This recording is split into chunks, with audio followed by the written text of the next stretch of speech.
Vous avez fait une thèse de doctorat sur le monde juif et l'astrologie.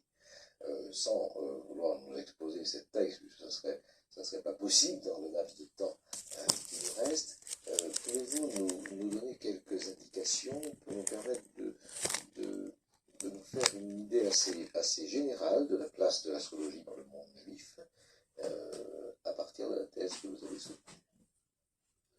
Oui, c'est un sujet, effectivement, qui, aujourd'hui, par exemple, quand vous demandez à des juifs ce qu'ils pensent de l'astrologie, bon, souvent ils disent, oui, mais ça n'est pas accepté par l'astrologie, par le judaïsme.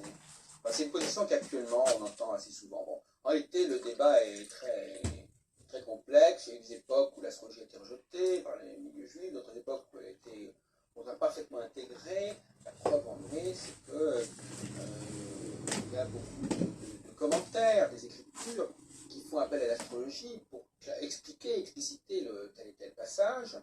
Il y a aussi de grands astrologues, notamment au Moyen Âge en Espagne, qui se sont consacrés à l'astrologie. Je crois que l'astrologie, les rapports entre astrologie et religion sont des rapports complexes et que très souvent, lorsqu'on évacue l'astrologie, on ne comprend plus la religion. C'est-à-dire qu'il y a, je crois que c'est une clé, d'ailleurs je vais en parler à un prochain colloque sur le diable et le judaïsme. Quand on veut évacuer l'astrologie et s'en débarrasser, eh bien, on s'aperçoit que le modèle religieux ne tient plus la route. Donc,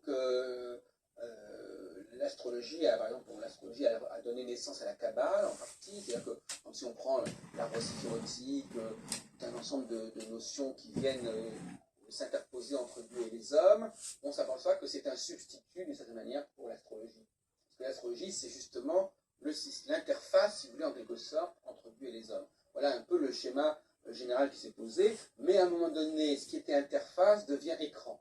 C'est-à-dire que ce qui était censé faire la jonction devient suspect, on se dit oui mais ça fait la jonction, mais en réalité ça fait obstacle.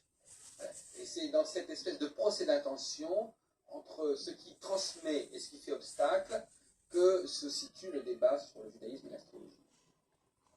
Alors, il y a un postulat quand même incontournable, c'est que l'astrologie considère que l'homme fait partie de l'ensemble du cosmos et que tout est relié dans ce cosmos et tout interréagit.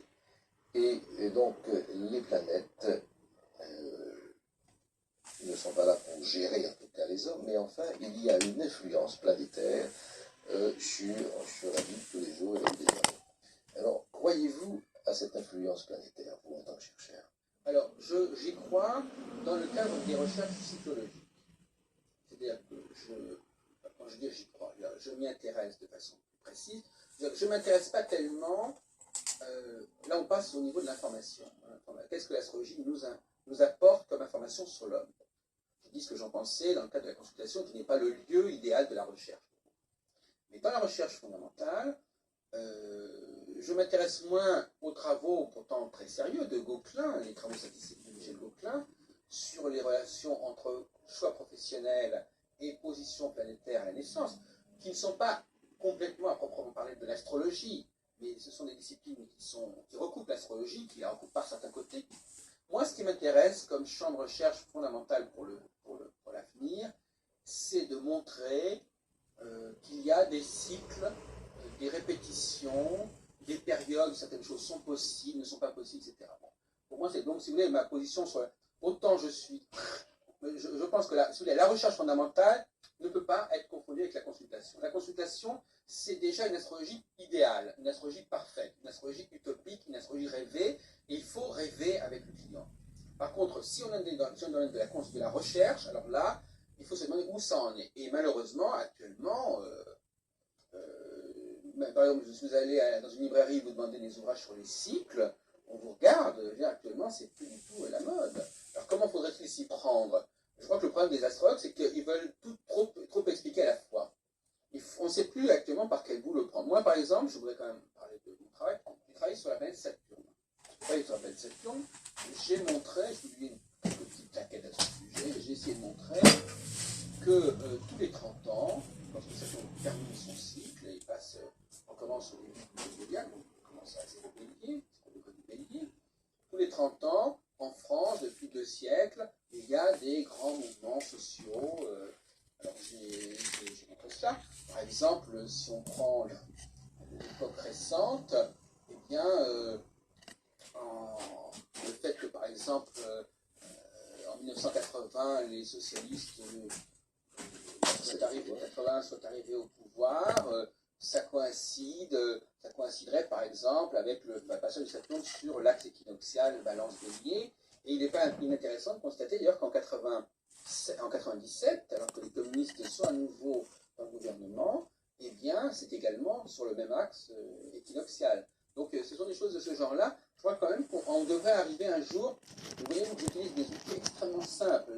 Un astrologue traditionnel vous dira oui, il y a une conjonction, il y a un aspect, il y a 36 planètes qui se combinent. Enfin, c'est trop compliqué. Je crois qu'il faut revenir à des notions, à des modèles simples, récurrents, et qu'on ne cherche pas constamment à rajouter des choses pour expliquer ça. Je crois que ça dessert l'astrologie.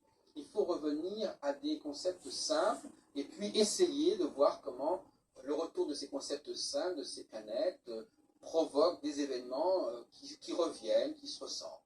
Alors cette cyclologie que vous décrivez dans une vision mondiale, cette cyclologie peut également exister dans le cadre d'un thème de particulier. Alors, je ne dirais pas, n'emploie pas le mot thème, mais il est évident en effet que ce qui existe au niveau collectif existe au niveau individuel. C'est-à-dire que si j'étudie les changements, les effets de Saturne sur le collectif, c'est parce qu'ils ont déjà été significatifs au niveau individuel. Donc je peux adapter une astrologie mondiale sur un cas particulier. Mais pas forcément en passant par le thème natal, mais simplement en se demandant comment l'individu est pris, étant engagé par ce processus cyclique collectif. Je ne veux pas, si vous voulez, une astrologie schizophrénique, où il y a d'un côté l'individu avec l'astrologie, de l'autre côté le monde. Pour moi, l'individu et le monde ne font qu'un tout. Il y a une interaction totale. C'est pour ça que, par exemple, au niveau des prédictions astrologiques, je trouve un petit peu ahurissant qu'on fasse des prédictions où, pour telle personne, les événements arrivent à telle date, pour autre personne à telle autre date, et on se demande si ces gens-là vivent dans le même monde, en quelque sorte. Donc il faudrait quand même qu'il y ait une espèce de cohérence globale et que, quand on étudie un individu, on le resitue toujours par rapport au collectif. Dans le discours de l'astrologue, il y a une sorte de juxtaposition avec la demande du consultant. C'est-à-dire que l'astrologue n'assène pas un discours à travers lequel le consultant va essayer de repérer ce qui lui convient, comme par exemple le discours religieux. Par exemple, il est immuable le discours religieux, et celui qui fréquente une église, ou qui lit la Bible ou d'autres textes sacrés, va tâcher, à travers ce discours général, essayer de comprendre sa position par rapport à ce discours de chacun. Dans l'astrologie, ce n'est pas la même chose. Ceux qui consultent, ceux qui sont en demande d'astrologie, ont un certain nombre de besoins et formulent des demandes. Et l'astrologue doit répondre à ces demandes. Alors, quel est votre point de vue à ce sujet? Voilà, oui, c'est un sujet qui m'intéresse beaucoup. En effet, cette articulation... c'est un sujet qui est une véritable pomme de discorde où il y a vraiment une différence énorme selon les astrologues. Enfin, moi, je suis un petit peu un hérétique dans ce domaine-là. Je suis un peu comme ces communistes qui ont renoncé à un certain nombre de dogmes. Moi, je suis en astrologie pour dire qu'il y a des dogmes qu'il faut sacrifier à la modernité, et un des dogmes que je souhaiterais sacrifier, mais qui évidemment c'est un peu scandaleux, c'est le dogme de savoir si l'astrologie est une vérité en soi ou pas. Je pense qu'on peut très bien se passer de ce dogme. On peut très bien, évidemment pas pour le client. Moi j'ai un discours un petit peu double. Il y a un discours pour le client, où le client veut penser, quand l'astrologue reçoit le client, il est bien évident que l'astrologie est une science, qu'elle est un savoir, qu'elle sait tout, qu'elle peut raconter tout sur la clientèle. Mais ça, c'est le discours, je dirais, officiel. C'est un peu ce qu'on peut appeler la langue de bois astrologique, mais elle est nécessaire. Elle est nécessaire. Bon. Mais d'autre part, lorsque l'astrologue parle de son métier en dehors de la consultation, quand il en parle avec les psychologues, etc., s'il reste accroché à ce discours-là, paradoxalement, ça le discrédite. Donc, si vous voulez, il y a une espèce de gymnastique assez particulière en disant, moi, par exemple, si on rencontre un psychologue, je dirais, voilà, écoutez, en tant qu'astrologue, eh bien, moi, je gère les fantasmes d'un certain nombre de personnes qui ont besoin d'entendre les choses autrement dit, qui ont besoin que ça vienne d'ailleurs, qui ont besoin d'une certaine transcendance. Mais moi, je ne suis pas obligé d'assumer cette transcendance. C'est le problème du contre-transfert. Ce n'est pas parce que je vis avec des personnes, je travaille avec des personnes qui ont ce besoin de transcendance, que je dois assumer littéralement pour moi-même cette image. Le grand reproche que je ferai aux astrologues, c'est qu'ils collent trop à l'image qu'ils sont obligés d'assumer sur le plan professionnel.